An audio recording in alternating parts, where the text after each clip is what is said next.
Edu hub institute को subscribe करें और बेल आइकन दबाकर बैंकिंग, एसएससी, जेके, एसएसबी की सभी।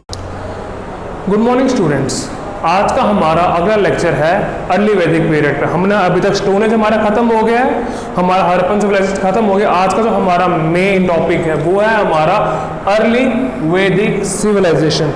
आप सबने वेद्स के बारे में पढ़ा होगा, यजुर्वेद, अथर्ववेद, सामवेद, सारे के सारे वेद्स के बारे में पढ़ा होगा। बट ये स्टार्ट कहाँ से हुआ हम वो देखेंगे। स्टार्टिंग कहाँ से हुई थी? जैसे मैंने हड़प्पन सिविलाइजेशन में आपको बताया था कि हड़प्पन का जो एंड था वो कैसे हुआ था। किसी ने कहा था आर्यंस ने इन्वेड किया था, तो आज हम आर्यन के इन्वेजन के बाद की थ्योरी देखेंगे कि कैसे कैसे क्या क्या हुआ था। स्टार्टिंग हम देखते हैं कि जो ऋग्वैदिक एज में आर्यन सेटलमेंट्स कैसे थी। जैसे कि मैंने आपको यहाँ बता दिया कि जो आर्यंस है ना, ये कोई रेशियल टर्म नहीं है। रेशियल मतलब कलर पे डिपेंड नहीं है, ये एक लिंग्विस्टिक टर्म है। ध्यान से देखना, it's not a racial term but A linguistic term. अब लिंग्विस्टिक टर्म का सिंपल सा मतलब समझो, आपकी भाषा, आपकी लैंग्वेज, आप बोलते कैसे हो। अभी हम जम्मू कश्मीर में तो यहाँ पे डोगरी बोली जाती है, पंजाबी बोली जाती है, कश्मीरी भी बोली जाती है, उर्दू भी बोली जाती है, गोजरी भी बोली जाती है। सेम इनका वैसा था इंडो आर्यन लिंग्विस्टिक टर्म में। जो ये लैंग्वेज बोलते थे वो मैंने यहाँ लिखा है इंडो यूरोपियन लैंग्वेज। अब हर किसी को प्रोपाउंड करता है, जब तक कोई थ्योरी इन्वेंट नहीं होती है, जब तक वो इसके बारे में पता नहीं करता, तब तक हमें किसी चीज़ के बारे में नहीं पता चलता है। बहुत फेमस एक हिस्टोरियन थे, उनका नाम है मैक्स म्यूलर। मैक्स म्यूलर ने अपनी थ्योरी में यही बताया था कि आर्यंस इन्वेड कहाँ किया था, आर्यंस आए कैसे थे। उसके बाद उन्होंने ही सारी चीज़ें कंफर्म करवाई थी। इन्होंने अपनी ही थ्योरी को, इस इंस्क्रिप्शन को अपनी लैंग्वेज में लिखना स्टार्ट किया था। अब मेन आता है हमारा एविडेंस ऑफ आर्यन माइग्रेशन। अब आर्यन आए तो आए कहाँ से थे? मैं आपको पहले ही बता देता हूँ, जो आर्यंस है वो सेंट्रल एशिया से आए थे, या यूरोप से आए थे, या ईरान से आए थे। समझा इस बात को? सबसे पहले मैंने जो सबसे मेन पॉइंट लिखा हुआ है वो यहाँ लिखा है, फर्स्ट विटनेस्ड इन ईरान। सबसे पहले आर्यंस को कहाँ देखा गया था? ईरान में। अब इनकी ना एक क्लासिकल टेक्स्ट था, जैसे हम लोगों के ग्रंथ होते हैं अपने अपने, किसी का कुरान हो गया, हमारी भगवत गीता हो गई, जैसे सिक्स में आ जाता है, उनका ग्रंथ आ जाता है, हर एक का अपना अपना ग्रंथ होता है। सेम यहाँ पे उस क्लासिक टेक्स्ट को बोला जाता था ज़ैंद अवस्था। क्या बोला जाता था? ज़ैंद अवस्था। किसी ने सुना होगा, किसी ने नहीं सुना होगा। जिन्होंने नहीं सुना उनको बता देता हूँ कि ये एक क्लासिकल टेक्स्ट है ईरान का। याद रखना, ईरान का टेक्स्ट है, वैदिक पीरियड का नहीं बोला मैंने, ईरान का बोला हुआ है। अब इसमें कुछ गॉड्स के नाम इंस्क्रिप्ट किए गए हुए थे। किन गॉड्स के नाम? सिर्फ और सिर्फ आर्यन गॉड्स के नाम। ये मैंने नाम लिखे हुए यहाँ पे आर्यन गॉड्स के। पहला लिखा मैंने इंद्रा, दूसरा वरुणा, तीसरा अग्नि। आप लोगों को पता होगा, इंद्रा यानी कि इंद्रदेव वाला, वरुणा और अग्नि हवा और आग। अगला आता है हमारा, कुछ यहाँ पे इंस्क्रिप्शंस थे। सबसे मेन इंस्क्रिप्शन था कसाइट इंस्क्रिप्शन। ये वैदिक पीरियड में आर्यंस के पास देखा गया था। इसका मैं आप लोगों को थोड़ी देर बाद इसका दिखा भी दूंगा कि ये दिखता कैसा है, तब तक हम आगे चलते हैं। दूसरे इसमें दो जो और इंस्क्रिप्शन थे जो आर्यंस के द्वारा ही प्रोपाउंड किए गए थे। पहला था उसमें बागसोई और दूसरा था मितानी। ये सारे के सारे इंस्क्रिप्शन हमें कहाँ मिले थे? आर्यन में। आर्यन वैदिक पीरियड में सारे की सारे हमें चीजें मिली हुई थी। इसके बाद हम देखेंगे कि उनका सेटलमेंट कैसा था, उनकी सोसाइटीज कैसी थी, टैक्स किस हिसाब का था, जो उनका पूरा का पूरा राज्य था, सम्राट था, वो चलता कैसे था, चलाते कैसे थे, उनकी सोशल लाइफ कैसे थी, रहते कैसे थे। यहाँ पे बात होगी गृहिणी की, ग्राम सभा की, विस की, कास्ट की, ट्राइब्स की, हर एक चीज की। जिसको ये उतारना है आप उतार लो। उसके बाद हम नेक्स्ट पढ़ते हैं। जो मैंने आपको बताया तो उसके बाद हम देखेंगे सोशो इकोनॉमिक लाइफ कि वो जीते कैसे थे, करते क्या थे, कौन थे, कितने ट्राइब्स थे। कुछ प्रोमिनेंट ट्राइब्स थे, प्रोमिनेंट यानी कि इंपॉर्टेंट ट्राइब्स। सबसे पहला जो ट्राइब उसका नाम था भारताज। याद रखना, भारताज सबसे ज्यादा पावरफुल ट्राइब थी इसमें, मोस्ट पावरफुल ट्राइब। यहां पे मैं लिखता हूं MT, most powerful tribe, Bharatas. Second one is Purus, third one is Turvasas, fourth one is Yadu and the fifth one is Druhyus. जो ये सारी ट्राइब्स है ना, ये सारे के सारे आर्यन में से ही निकली हुई थी, काफी इंपॉर्टेंट ट्राइब्स है सारी की सारी। अब इसमें बात आती है वॉर्स की। अब जो राज्य बन रहा है उसका तो ऑब्वियस है, जब तक जंग नहीं लड़ेंगे तब तक दिखाएंगे कैसे अपनी ताकतें, जीतेंगे कैसे। सबसे एक इंपॉर्टेंट और क्रूशल वॉर यहाँ पे लड़ी गई थी, जिसको कहा जाता है 10 राजना वॉर या बैटल ऑफ 10 किंग्स। ये वॉर 10 राजाओं में लड़ी गई थी, याद रखना 10 राजाओं में। और मैं आपको बता दूं इस वॉर का सिर्फ एक रीजन था, ईगो क्लैश, घमंड। घमंड जिसको होता है आपको पता है वो आखिरकार धराशायी हो जाता है। सेम यहाँ पे था। ये जो बैटल लड़ी गई थी, ये लड़ी गई थी वशिष्ठ और विश्वामित्र में। समझना इस बात को, जो ये विश्वामित्र हैं ये काफी ज्यादा इंटेलेक्चुअल नॉलेज इनके पास काफी ज्यादा है, और जो ये वशिष्ठ है ये राजा आर्यंस के थे, ये नॉन आर्यंस के थे। अब हुआ क्या, 10 राजा वॉर कैसी हुई, 5 आर्यंस 5 नॉन आर्यन किंग्स ने ये वॉर लड़ी थी, जिसको कहा जाता है बैटल ऑफ 10 किंग्स और 10 राजना वॉर। याद रखना इसको, ये एग्जाम में कई बार डायरेक्ट पूछा जाता है कि 10 राजना वॉर कौन सी थी, नीचे आपको ऑप्शंस दे देंगे, आपका हो जाएगा। अब मेन आता है कि जैसे मैंने आपको बताया कि ये जो ट्राइब्स हैं, अब ट्राइब्स तो है, इनको कोई चलाएगा भी तो, जब तक इनका कोई राजा नहीं होगा, कोई चलाने वाला नहीं होगा, कोई गृहपति नहीं होगा।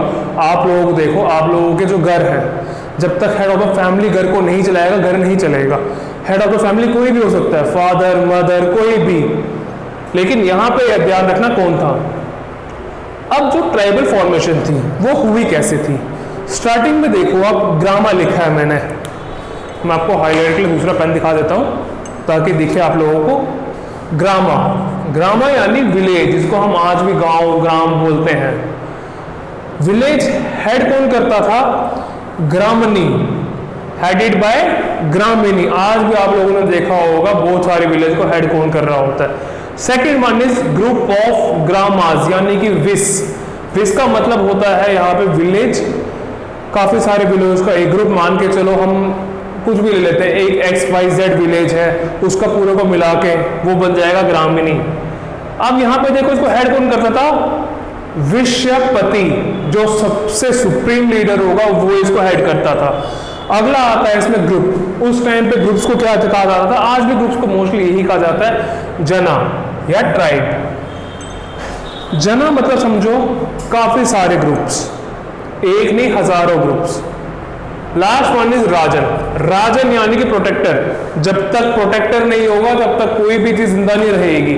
सेम ये वो चीज है, अगर हम इंडिया में रहते हैं, हमारी आर्मी, हमारी सारी आर्म फोर्सेस जब तक हमको प्रोटेक्ट नहीं करेगी तब तक कोई भी आके इन्फ्लेट कर जाएगा। सेम वैसा यहाँ पे था राजन का। अब कुछ और इसमें और इंपॉर्टेंट थे, वो मैं आपको बता देता हूँ, आप लोग ऐसे ही लिख लो। मेन था इसमें पुरोहित, जो राजा के साथ रहता था, जिसके पास सुप्रीम नॉलेज थी। जब तक पुरोहित नहीं होगा तब तक कुछ नहीं होने वाला। दूसरा था इनके पास, क्या कहते हैं उसको, जो आर्मी हेड करेगा। जब तक इनके पास सेनानी नहीं होगा, याद रखना यहाँ पे आर्मी हेड को सेनानी बोलते थे, जनरल। जब तक ये लोग नहीं होंगे तब तक कोई भी चीज नहीं चलने वाली। ये आप लोग देख लो, सोशो इकोनॉमिक लाइफ हो गया, ट्राइबल इंफॉर्मेशन हो गया। और मैं आप लोगों को एक और चीज बता दूं, इन्होंने कुछ ना रिवर्स के नाम चेंज किए हुए थे, उसका मैं आपको टेलीग्राम पे लिंक दे दूंगा, वहां पे आप लोग चेक करेंगे, चेकआउट करो टेलीग्राम चैनल को। वहां पे काफी सारे पीडीएफ्स आपके लिए इंफॉर्मेटिव में सारा कुछ दिया गया है, आप लोग उसको देखो एक बारी। कुछ ऐसे में बताया, जैसे आप लोगों को पता है कि जो जहलम है, जहलम का पुराना नाम क्या था, वेतस्ता। वेतस्ता किसने डाला था, आर्यंस ने। आज भी आप लोगों को पता है वेतस्ता गॉड के ऊपर है, गॉडेस वेतस्ता। सेम यहाँ पे है, जहलम का नाम क्या डाला था, वेतस्ता। इसका सारा पीडीएफ जो भी होगा मैं सारा ग्रुप में डाल दूंगा, वो आप लोग देख लेना। किसी ने नोट करना है नोट कर लो, हम आगे बढ़ रहे हैं इसके बाद। अब हमने उनका देखा था सोशल लाइफ, नेक्स्ट हम देखेंगे टैक्सेस और वो सभा समिति और विधाता के चलता कैसे है सारी चीजें। यहां पे मैंने आपको बता दिया, 2 टाइप के टैक्स कलेक्ट करते थे, एक था बागा जिसको हम कहते थे कंपल्सरी टैक्स, और दूसरा है बाली जिसको हम कहते हैं वॉलंटरी ऑफरिंग। अब ये समझो सिंपल, जैसे आज के ज़माने में डायरेक्ट और इनडायरेक्ट टैक्स है, सेम वैसा यही था बागा और बाली। कंपल्सरी टैक्स का मतलब आपने टैक्स को देना ही देना है, चाहे जो मर्जी उस टाइम पे टैक्स को देना देना था। वॉलंटरी ऑफरिंग का मतलब है कि मान के चलो किसी ने कुछ ऑफर कर दिया वॉलंटरी तौर पे, किसी के पास कोई चीज़ ज़्यादा हो गई तो उन्होंने वो चीज़ दे दी, उसको हम कहते हैं वॉलंटरी ऑफरिंग। अब बारी आती है कि ये सारी चीज़ें चलती कैसे थी। अब तक हमने देखा राजास के बारे में, इनकी सोशल लाइफ के बारे में, अब हम देखेंगे इनका नेक्स्ट सभा, समिति और विधाता। याद रखना सबसे पहला पॉइंट जो मैंने लिखा हुआ वो इंपॉर्टेंट पॉइंट है, किंग वॉज नॉट ऑटोक्रेटिक। यहाँ पे सिंपल समझना कि जो राजा था वो अपनी नहीं चला सकता था, ना वो अपनी चलाता था। राजा सबकी सुनता था, चाहे वो सभा हो, समिति हो, विधाता हो। इन तीनों के बाद जो फैसला होता वो फैसला अटल होता था और वो फैसला राजा लेता था। कोई भी काम कुछ भी हो वो राजा के नाम पे होता था। सेम आज अगर हम अपनी यूपी की बात करें, कोई भी ऑर्डर, कोई भी फैसला निकलना हो तो वो गवर्नर के ऑर्डर पे ही निकलता है, उन्हीं के नाम पे निकलता है। चाहे प्रेसिडेंट का हम देखो, कोई भी फैसला हो, कोई मनी बिल हो, कुछ भी हो, उसका एसेंट सिर्फ और सिर्फ प्रेसिडेंट दे सकता है। सेम यहाँ वैसा है, इसका एसेंट सिर्फ और सिर्फ किंग दे सकता था। अब बारी आती है दूसरे पॉइंट की, मेन, वो है हमारा सभा और समिति। यहाँ पे ध्यान से देखा, मैंने लिखा लेजिस्लेटिव असेंबलीज। आज की हमारी लोकसभा और राज्यसभा, उस टाइम पे इनकी थी सभा और समिति, ये दोनों थी लेजिस्लेटिव असेंबलीज, याद रखना। And the next point is जो सभा थी, सभा कौन सी थी? Was the assembly of elders, elders of the families, याद रखना, एल्डर्स ऑफ द फैमिलीज। दूसरा है समिति, जनरल असेंबली। समिति को कहा जाता है जनरल असेंबली। आज के टाइम पे जो असेंबली, ये सेम कुछ चीज़ें वैसे होते हैं। हम लोग वही करते हैं ना कि जो हमारा पुराना होता है उसी को थोड़े चेंज लाके अपने में हम नई चीज़ें सीखते हैं और नई चीज़ें करते हैं। जो अगला है समिति, समिति के पास ही अल्टीमेट अथॉरिटी थी। जब सबका फैसला आएगा, आप लोग आज भी देखते होंगे, जब भी लोकसभा में कोई बिल पास होता है, जब तक उसकी मेजॉरिटी नहीं होगी, चाहे वो सिंपल मेजॉरिटी हो, चाहे वो स्पेशल मेजॉरिटी हो, जब तक मेजॉरिटी पीपल उस पर एग्री ना करें, हमारे लीडर्स उस पर एग्री ना करें, तब तक वो बिल ना पास होगा, ना अमेंड होगा। सेम वही चीज़ है, samiti is the ultimate authority of all. इन सबके साथ ही जितनी भी है सभा, समिति, विधाता, जब तक इनका फैसला एक नहीं होगा तब तक वो चीज़ नहीं होने वाली। जिसने नोट करना नोट कर लो, इसके बाद हम आगे देखेंगे। आती है सोसाइटी की। तो सोसाइटी वहां पे कैसी थी? पैट्रियार्कल, यानी कि male dominant society, patriarchal in nature. Father is the head of the family, और उसको क्या कहा जाता था? गृहपति। स्पेलिंग देख लेना ध्यान से, गृहपति, GRIHAPATI, गृहपति। वर्ण सिस्टम उस टाइम पे भी था, वर्ण सिस्टम आज भी है, बट एक चीज इंपॉर्टेंट याद रखना, यहाँ पे सिर्फ 3 वर्ण थे। पहला था ब्राह्मण, दूसरा क्षत्रिय, तीसरा वैश्य। शूद्राज नहीं था उस टाइम पे। कौन कौन से थे? ब्राह्मण, क्षत्रिय, वैश्य। सुप्रीम इज ब्राह्मण, जो सारी की सारी चीजें करते थे। सेकंड वन इज क्षत्रिय, क्षत्रिय यानी कि जो रक्षा करें, जो प्रोटेक्ट करें। And the third one is वैश्य, जो ट्रेड करते थे। ट्रेडिंग कम्युनिटी को वैश्यास कहा जाता था। अब इसमें एक और चीज थी जो लास्ट के थे वर्ण सिस्टम में, वो था लास्ट शूद्राज। शूद्राज या दासा जिसको हम कहते थे, जो इनकी सेवा करते थे। आप ऐसे समझो, जो इनकी सेवा करते थे। अगला है इसमें आर्यंस। आर्यंस में समझो, आर्यंस में, लेकिन ये याद रखना, ये इनका ना रेशियल टर्म में आता है। आप श्वेत वर्ण और कृष्ण वर्ण। आर्यंस में जो मेन थे ना, जो आर्यंस और नॉन आर्यंस थे। आर्यंस कौन से थे? श्वेत वर्ण, ये खुद को बोलते हम श्वेत वर्ण से बिलोंग करते। जो नॉन आर्यंस थे वो खुद को बोलते हम कृष्ण वर्ण से बिलोंग करते थे। एक और चीज, यहाँ पे कोई रेस्ट्रिक्शन नहीं थी। अब यहाँ पे मैंने नो रेस्ट्रिक्शन क्यों लिखा हुआ, इसका एक मतलब है no restriction to change your Verna.